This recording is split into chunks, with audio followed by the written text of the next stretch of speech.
Hey besties, welcome back to my channel. My name is Lindsay, and on this channel we cover all things beauty and a whole lot of fragrance content. And where to go? Oh, as you guys can tell by this video, we are going to be talking about Ysl Babycat, which I did blind buy. Now, for the record, I would never ever recommend blind buying this perfume unless you truly do like those complex, really niche, expensive, smoky type of vanillas. If you like a smoky, spicy vanilla scent that's not super sweet, I think maybe you would like this. But even then, the private line is so expensive that it's just ideal to start with the sample and see if you do vibe with it. And I know it's not the most easy fragrance to find, but you can find it on ScentSplit. So I would recommend doing that first because the fragrance itself is so polarizing that, you know, you may think you'd really enjoy a fragrance of this DNA, but you try it and you're not the biggest fan. The only scent I've ever tried that gives me a vibe similar but still different to this scent is L'Unfeline from Atelier d'Ors. And for me personally, that fragrance was just too dusty. I hate to say dusty, but that is how it felt to me. And that fragrance for me felt more smoky and more... That one I really got the cardamom, the cinnamon, the spices are different in this scent than that. And then you also have this beautiful saffron note in this fragrance. But I will say if you do like those more warm, vanilla, you know, type of fragrances like L'Unfeline that smell a little bit more grown and sophisticated, I think you may like this fragrance. Again, they're not the same, but I could see someone liking L'Unfeline also loving Ysl Babycat, to be honest. So now you might be thinking, if you did not like L'Unfeline, what are you thinking about Ysl Babycat? I think, first of all, let me tell you how much I spent. So I got this off of Selfridges for $197. I also had to pay shipping fees, of course. And this is a 75 ml. And I have seen so many conflicting reviews on this product. I've seen some people say in my comment sections it smells like gasoline or burnt tires. And I've seen other people say it is the most beautiful, dark, elegant vanilla scent they've ever smelled. So there's very conflicting opinions, but I'm gonna tell you what I get from the fragrance. The notes on this scent are top notes of black and pink pepper and elemi, middle notes of olibanum and saffron, and base notes of bourbon vanilla, suede, and cedar.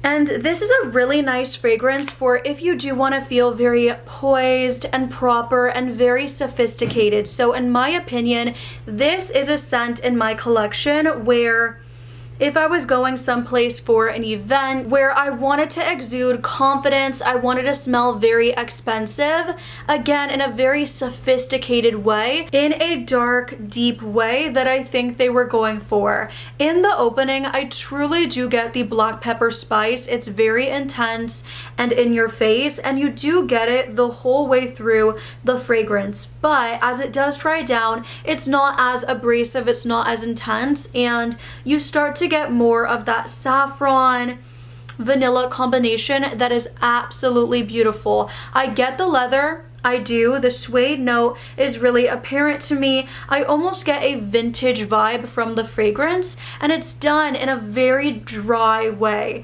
So think spicy, woody, dry, rich vanilla. That is what I get. It's not, again, a fragrance I reach for every single day. It's more so something I would wear for special occasions, for events, for maybe certain milestones. This is really beautiful. Now, it is unisex, leaning, I would say, masculine.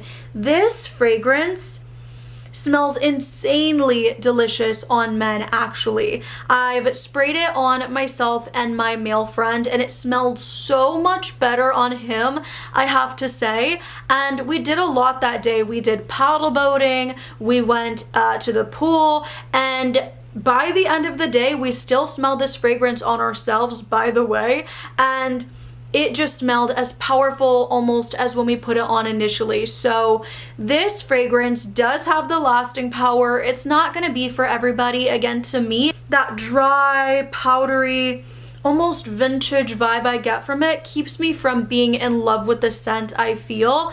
But I do think it's a really beautiful vanilla, especially if you do want to exude wealth and prosperity. So I'm very happy to have it in my collection. What I will say, if you did want something that was a little bit more sweet, yummy vanilla, mix it with one. It smells incredible. This combination, let me show you, because it was an accident today. I had Cassiopeia on this hand before I started the video, and I sprayed my YSL Babycat on top, not knowing. I was just obsessed. I was like, this is not all you. And then I remembered this combination is so beautiful because the tonka bean mixed with the passion fruit, it just blended beautifully with this scent. So if you do want to sweeten it up and you want to make it a bit more feminine, I think this layers beautifully with any other very sweet vanilla scent. I know for a fact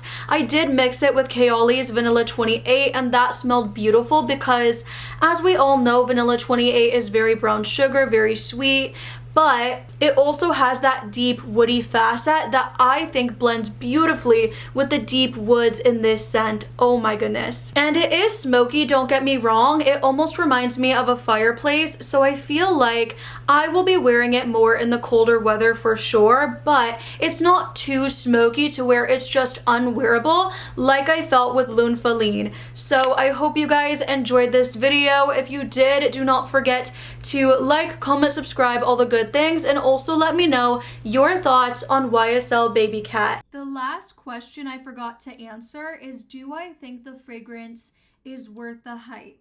And after wearing it for about a week, here is my take on that. For me personally, do I think it's the best vanilla in the world as I've seen online? No, I don't. Do I think it's the best smoky vanilla that I've ever seen in the world? Based on what I've tried, like just personally, I will say I do prefer this better than Lune Faline, and that one was all right in my collection. I liked it, but I just thought that one was like so smoky, I just couldn't take it. This one is better blended, and I think both are nice fragrances, so I would say on that front, maybe. Because in my collection, the only other smoky, leathery vanilla fragrance that feels deep and dark, this one's a little bit more sensual though, would be Absolute Aphrodisiac from Initio. So I feel like the YSL is a really great, sophisticated, refined option. Do you like it or do you hate it?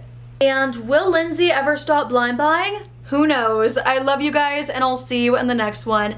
Bye!